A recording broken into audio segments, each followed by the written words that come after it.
திருச்சி அருகே மீண்டும் rocket launcher சிக்கியுள்ளது. இது குறித்தான விவரங்களுடன் இணைகிறார் செய்தியாளர் கலைவேந்தன். கலை, வணக்கம். விவரம் என்ன கலை? வணக்கம். திருச்சி மாவட்டம் அந்தனூர் சிவன் கோயில் அருகே காவிரி ஆற்றுப்படுத்துறையில் சுமார் 1.5 அடி நீளமுள்ள நீல நிறத்தாலான ராக்கெட் லாஞ்சர் கிடந்துள்ளது.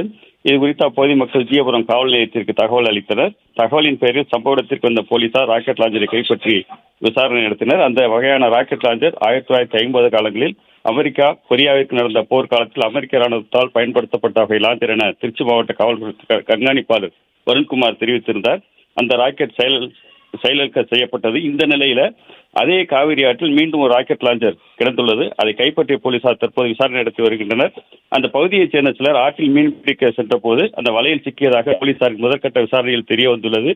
ஏற்கனவே ஒரு ராக்கெட் லாஞ்சர் கண்டுபிடிக்கப்பட்ட நிலையில் மீண்டும் அந்த ராக்கெட் லாஞ்சர் கிடந்துள்ளது அப்பகுதியில் பெரும் பரபரப்பை ஏற்படுத்தியுள்ளது.